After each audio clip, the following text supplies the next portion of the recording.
Kompas TV. Menangkan 5 tiket nonton langsung Indonesia di Amerika. Dukung Indonesia mengukir sejarah baru.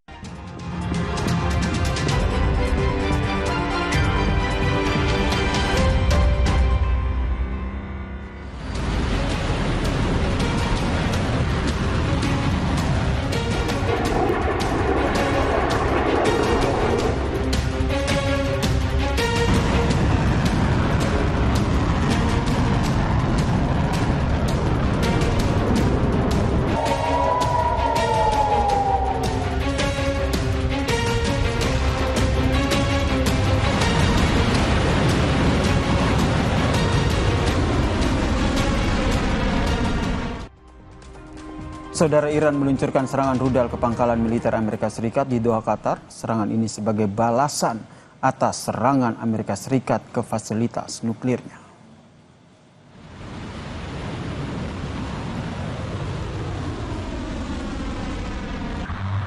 Korps Garda Revolusi Iran menyebut serangan rudal balistik menyasar pangkalan udara Amerika Serikat di Al-Udeid yang merupakan pangkalan militer Amerika Serikat paling strategis di Asia Barat.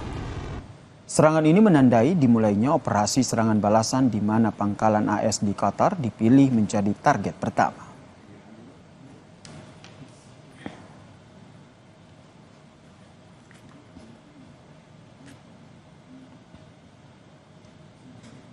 Sementara itu, saudara, militer Israel kembali merilis gambar serangan mereka terhadap target-target militer Iran. Gambar ini, saudara, memperlihatkan serangan udara Israel yang berhasil menghancurkan peluncur rudal Iran di wilayah Iran Barat. Israel mengklaim peluncuran rudal Iran tersebut tengah bersiap meluncurkan rudal ke wilayah Israel. Sebelumnya, saudara, Israel juga merilis gambar-gambar serangan udara mereka ke 6 bandara Iran yang menghancurkan jet-jet tempur Iran.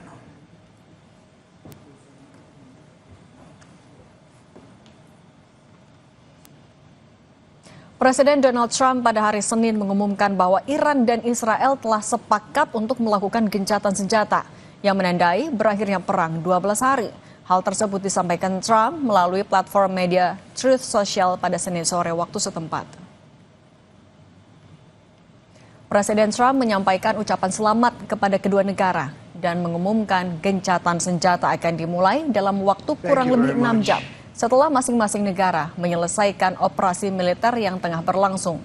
Gencatan senjata tahap awal akan berlaku selama 12 jam, di mana kedua belah pihak diharapkan dapat saling menghormati. Trump menyebut Iran akan jadi pihak pertama yang memulai gencatan senjata, yang kemudian akan diikuti Israel selama 12 jam berikutnya. Proses ini akan diakhiri dengan deklarasi resmi berakhirnya konflik bersenjata dalam kurun waktu 24 jam sejak dimulainya gencatan senjata.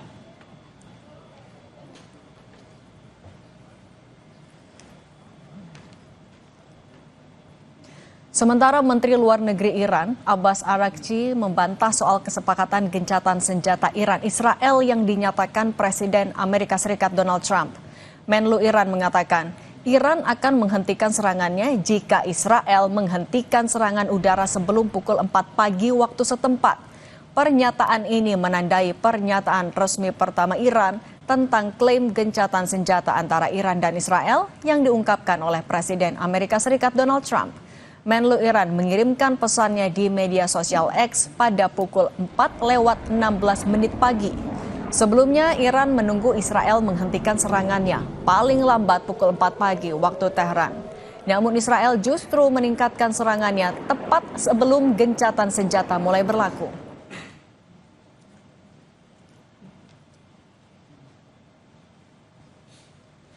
Menteri-menteri luar negeri Uni Eropa menekankan pentingnya solusi diplomatik terkait situasi yang memanas di Iran. Kepala Kebijakan Luar Negeri Uni Eropa, Kaja Kallas, mengingatkan agar Iran tidak menutup Selat Hormuz karena dianggap sangat berbahaya dan tidak akan menguntungkan siapapun. Kallas menyatakan bahwa ada kekhawatiran terjadinya serangan balasan dari Iran setelah serangan terhadap fasilitas nuklir Iran. Dirinya mendorong adanya solusi diplomatik untuk memikirkan resiko jangka panjang atas situasi yang terjadi.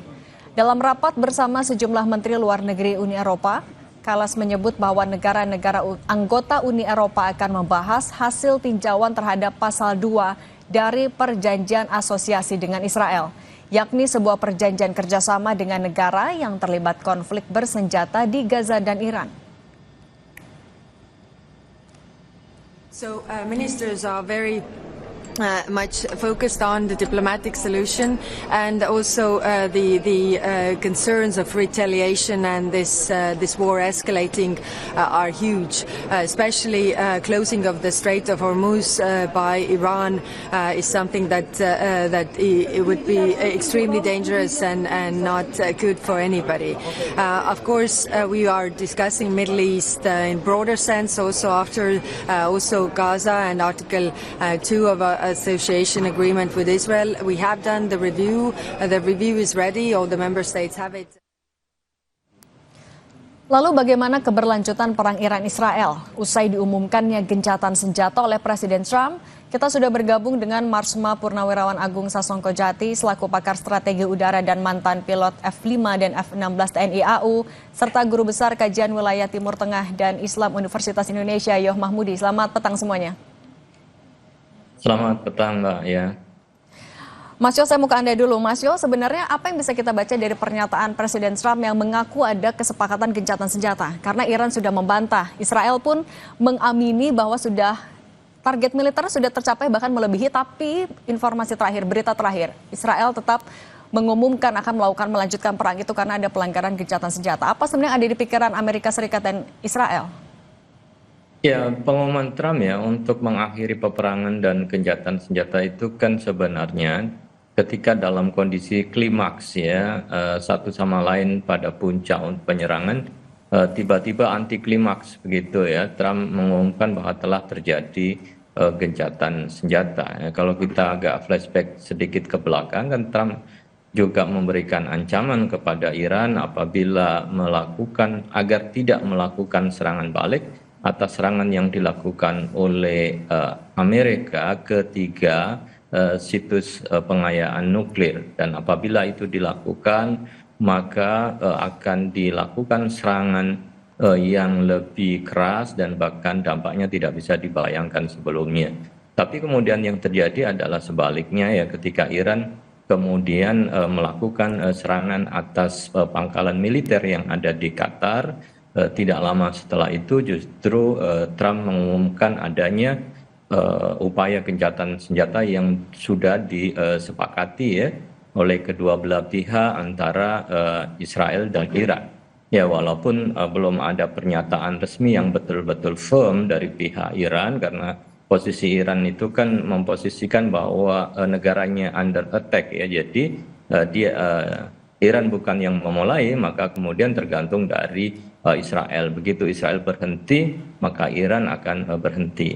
Tapi kalau kemudian ternyata Israel masih terus melakukan serangan, walaupun di akhir masa kesepakatan untuk melakukan gencatan, ini juga akan berpotensi ya bagi Iran untuk melakukan serangan kembali. Tapi secara umum memang sudah ada kesepakatan untuk mengakhiri perang ini ya di antara kedua belah pihak, walaupun posisinya masih shaky ya, masih agak dinamis dan sewaktu-waktu bisa berubah.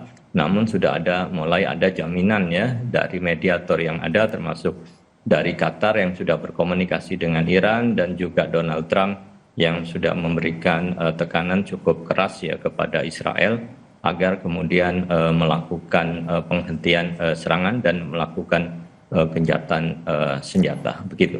Oke, kalau ke Pak Syarki, kalau Anda membaca pernyataan atau sikap dari AS dan juga Israel, iyakah kalau gencatan senjata itu akan bisa berlaku secepatnya, atau justru ya perang bisa berlanjut? Gencatan senjata pasti berlaku secepatnya, karena sudah bisa dilihat pada saat minggu pertama Israel berhasil merebut keunggulan di udara, bahkan dominasi udara. Tapi pada minggu kedua, pada 4 hari pertama dan 4 hari berikutnya, Iran meskipun dia sudah lumpuh ataupun memang sengaja tidak naik pesawatnya, namun sudah berhasil membuktikan bahwa serangan rudalnya tidak bisa dihentikan dan tetap bisa kualitas dan kuantitasnya, dan bahkan makin lama kualitas rudalnya makin ampuh, bisa menerobos, dan terakhir dengan rudal Kyber yang multi warhead, di mana satu rudal bisa nanti pada saat apexnya jatuh dan berubah jadi 4 atau 5 mata rudal yang lebih kecil-kecil, itu membuat kesulitan bagi Israel. Dan Israel juga tahu betul bahwa dengan pesawat tempur kelas F-35, F-15, tidak mungkin membawa rudal Bunkers Buster yang beratnya hampir 14 ton, itu tidak mungkin. Itu hanya bisa dilaksanakan oleh Amerika. Dan Amerika juga tahu bahwa drama perang antara Iran dan Israel ini akan terus-terusan seperti ini dan berlangsung lama. Itu dari laporan intelijennya, Trump sudah bilang, ini mereka berhentinya kalau senjatanya habis. Itu sudah benar. Nah, untuk solusinya adalah Iran sudah mengatakan kalau Israel berhenti menyerang, saya juga berhenti menyerang. Tapi Israel juga gimana dia mau berhenti menyerang saat rudal Iran jalan terus, harus ada statement yang jelas. Maka dibantulah oleh Amerika dengan serangan udara yang terkoordinasi, yang katanya menghancurkan beberapa instalasi nuklir Iran, tapi kita sudah tahu juga bahwa sudah bocor bahwa sudah diungsikan tuh peralatan manusianya, dan sehingga pemboman itu kalaupun tepat di situ juga tidak terlalu berarti apa-apa. Intinya tidak ada kebocoran uranium. Dan apakah itu tepat di sasaran itu atau di sebelahnya, orang juga nggak tahu. Dan jelas itu dari ucapan dari Menteri Pertahanan dan Kepala Staf Angkatan Senjata Amerika yang mengatakan untuk battle damage assessment kami belum tahu. Nah itu artinya tidak akan ada tahu. Karena tidak pernah ada ledakan besar di situ, hanya yang di permukaan saja akibat tomahawk. Jadi saya kira ini memang adalah false flag operation, jadi operasi bendera palsu istilahnya, yang memang untuk menyelamatkan muka daripada Israel, Iran, dan Amerika. Di mana Amerika tetap sebagai yang di depan untuk membantu perdamaian. Israel meskipun gagal mencapai tujuannya menghancurkan instalasi nuklir, tapi sudah mission accomplished dengan klaim Amerika berhasil menghancurkan. Dan Iran juga tidak dikalahkan Israel, tetapi masuk meja perundingan karena sudah dibantu Amerika si Israelnya. Jadi ini adalah seperti biasa memang di dalam dunia dunia hubungan antar negara, konflik antar negara ini, hal seperti ini memang sering terjadi, dan saya percaya bahwa ini memang dihentikan karena memang semuanya butuh berhenti. Karena Israel sudah makin kacau, ekonominya terganggu, Iran yang jelas terganggu. Tapi yang jelas Israel itu berhasil menunjukkan dia punya dominasi udara dan superioritas udara. Okay. Iran lebih mempunyai superioritas di bidang informasi, keunggulan di bidang informasi. Oke, Mas Syarki, kami juga mau minta mungkin audionya bisa dibesarkan lagi atau didekatkan. Sambil itu saya mau ke Mas Yo. Mas Yo, ini kan kita masih melihat bagaimana eskalasinya, apakah akan melibatkan negara-negara Timur Tengah lain atau tidak. Tapi di sisi lain, apa yang bisa dilakukan Indonesia untuk mendorong deeskalasi di Timur Tengah? Ya, sebenarnya kan poin menuju deeskalasi sudah terjadi ya, sebagaimana statement dari Donald Trump. Dan Donald Trump juga mengucapkan terima kasih. Jarang pemimpin Amerika kemudian mengatakan God bless Iran begitu ya, karena kan statement awal itu sangat keras, bahkan hampir sama ya soundingnya dengan apa yang dilakukan oleh Israel, bahwa Ayatullah Khomeini itu harus turun karena rezim ini yang menjadi persoalan. Tetapi kan akhirnya mendapatkan sebuah solusi ya, yang dianggap mungkin lebih dekat ke win-win solution ya, di antara tiga negara yang sedang berkonflik ya. Amerika yang Donald Trump yang pada sisi kita lihat memang mendapatkan publik ya di negaranya, tetapi justru dengan mengumumkan perdamaian dan gencatan senjata seakan-akan mendapatkan kredit memang sebagai ya tokoh yang kemudian pro terhadap perdamaian dan tidak melanjutkan peperangan. Nah, Indonesia saya kira ya tinggal melanjutkan komunikasi selama ini yang sudah dilakukan ya terhadap negara besar ya, bisa berkomunikasi dengan Qatar, kemudian juga dengan Iran, juga punya hubungan dengan Amerika. Yang jelas adalah komitmen untuk menjaga perdamaian, dan tentu juga diharapkan bisa menyelesaikan ya masalah fundamental ya, akar dari konflik yang tidak hanya gencatan senjata ini bersifat sementara, tetapi juga harus menyelesaikan persoalan yang lebih fundamental ya, yang tentu nanti kan berkaitan dengan masalah konflik Israel dan Palestina selanjutnya yang juga Oke. harus menjadi fokus. Nah, Mas Yo, tapi untuk menyelesaikan masalah fundamental itu, untuk ya ini menjaga deeskalasi di area Timur Tengah, bagaimana peran negara-negara di Timur Tengah tadi itu untuk menjaga agar ketegangan sudah tidak ada lagi, bisa betul-betul diselesaikan lewat gencatan senjata? Dan di balik itu kan sebenarnya ini menunjukkan kekuatan diplomasi ya yang dilakukan, termasuk dilakukan oleh Qatar. Dan biar bagaimanapun diplomasi itu kan membutuhkan pembiayaan yang sangat tinggi ya. Kenapa kemudian Trump begitu cepat mengalami perubahan, kadang bimbang ya, antara tetap setia dengan Amerika atau kemudian melihat ya peluang yang lain untuk perdamaian. Karena kita tahu bahwa dalam beberapa minggu sebelumnya kan ada lawatan Trump ya ke Saudi, kemudian ke Qatar, ke Uni Emirat, yang itu mendapatkan investasi yang sangat fantastis ya dari ketiga negara besar itu, hampir mencapai 2-3 triliun US dollar, yang itu bukan angka yang kecil bagi Amerika ya yang sedang dalam kondisi ekonominya juga tidak baik-baik saja. Dari Qatar kan hampir dapat 1,7 triliun US, termasuk juga rencana untuk digantikan pesawat kepresidenan dari Amerika yang itu disumbang oleh Qatar, kemudian juga demikian. Jadi tawaran perang pasti akan ditimbang ya, apakah mau berperang atau mengambil keuntungan dari investasi itu. Trump sebagai seorang pengusaha pasti kemudian lebih suka untuk mendapatkan. Nah soal itu juga, kalau Mas Syarki, kalau Anda membacanya, sebenarnya bagaimana sikap Amerika Serikat setelah mengumumkan adanya gencatan senjata, tapi ketegangan dari Israel itu masih diumumkan, begitu juga dengan militer Amerika Serikat yang masih berada di sekitaran wilayah Iran. Bagaimana Anda membaca sikap AS ini? Ya, Amerika memiliki pasukan yang digelar di sekeliling wilayah Iran itu ya sebetulnya itu untuk memang menampilkan sebagai kekuatan dominan sebagai polisi dunia. Namun dari apa yang kita lihat, bahwa Amerika tetap menginginkan peran utama di Timur Tengah dan tidak menginginkan konflik ini berlanjut. Sudah cukup Israel membuat masalah dengan Gaza yang belum selesai, nggak tahu bagaimana menyelesaikan atau caranya. Dan ingat, mereka itu memisahkan antara Palestina dengan Israel dan Israel dengan Iran. Jadi dia tidak mau bahwa Iran itu pembenarannya karena bela Palestina, itu tidak bisa. Houthi bela Palestina tidak bisa. Urusan Israel dengan Iran itu urusan bentrok tersendiri, antara Israel dengan Palestina itu bentrok tersendiri. Jadi tidak. Kalau kita kan logikanya, kita semua berjuang membela Palestina. Tetapi di mata mereka, dan itu sangat merugikan kalau mereka berpikir ini membela itu. Jadi khusus untuk Palestina urusannya sendiri, urusan Iran urusan sendiri.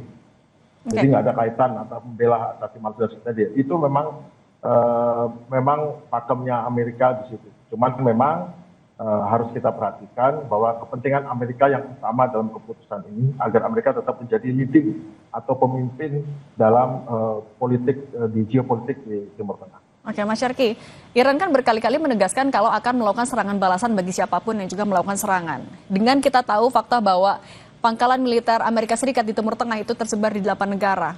Apabila eskalasi ini berlanjut, haruskah diwaspadai akhirnya perang antara Iran dan Israel bisa melibatkan 8 negara ini? Untuk apa Iran menyerang? Untungnya apa? Kan sudah dikalkulasi. Jadi kan semua keuntungan itu kan bukan secara real berperangnya, tetapi bagaimana nama yang diperoleh, sambutan masyarakat, perhatian dunia, dan keuntungan apa. Perang dan diplomasi itu sama-sama adalah tawar-menawar, di mana diplomasi secara damai, perang secara kekerasan. Namun sebetulnya perang lanjut diplomasi lanjut perang, dan perang itu kan juga hanya perang militer, tapi ada perang ekonomi dan perang informasional. Namun sekarang di era media sosial ini, kadang-kadang pertempuran itu cukup hanya sekian persen, tetapi pembesarannya dengan media informasi, media perang informasi itu lebih besar. Sehingga bisa kita lihat untuk apa untungnya Iran melanjutkan. Karena secara informasi dia sudah menang, terus terang Amerika dan Israel ini sudah kalah dalam perang informasi dengan Iran. Di mana setelah minggu kedua, ketiga saat Iran berhasil mengkonter dan berhasil menyerang, dan meskipun hanya 10-20% rudal masuk, itu sepenuhnya bahwa Iran sebagai negara yang kelihatan lebih lemah, tetapi dia berhasil menghancurkan atau menghilangkan image dari Israel sebagai negara yang tangguh, tidak terkalahkan, dan akhirnya Israel mencari bantuan Amerika. Itu nggak bisa dihapus dengan mudah. Dan Iran sudah mencapai tujuannya dengan segala kehancuran yang dia alami, dia sudah mencapai tujuannya. Satu, tidak ada melakukan serangan satupun proporsional juga ya, berarti? Nuklirnya hancur. Yang kedua, tidak ada satupun yang menyatakan bahwa Iran kalah oleh Israel. Itu mudah kemenangan bagi Iran. Itu yang pertama. Nah, kalau Mas Yo mungkin boleh singkat saja. Artinya, siapa negara yang akan bisa mampu menengahi konflik ini, menjaga agar deeskalasi terus terjadi, gencatan senjata betul-betul bisa dilakukan, tidak ada konflik lanjutan antara keduanya? Ya tentu kan penjaminannya adalah Mas Yo, bisa dengar suara studio? ya negara-negara Teluk, kemudian Amerika berkepentingan untuk menjaga eksistensi Israel, dan Iran juga saya kira ya menjadi hal utama menentukan atas konflik dan stabilitas yang ada di situ. Tiga elemen itu saya kira di luar ya aktor-aktor yang lain saya kira menjadi penting untuk bisa menyelesaikan masalah di kawasan. Oke, baik. Mas Yoh Mahmudi, pengamat Timur Tengah Universitas Indonesia, dan Marsma Agung Sasongko Jati, terima kasih sudah berbagi di Kompas Petang. Sehat selalu semuanya. Oke, sama-sama. Terima kasih. Usai jeda di Kompas Petang, saudara, kami hadirkan informasi gelombang pertama pemulangan warga negara Indonesia dari Iran dijadwalkan tiba di Bandara Soekarno-Hatta sore ini, saudara, pukul 17.30 waktu Indonesia Barat. Kami hadirkan informasi terkininya di Kompas Petang.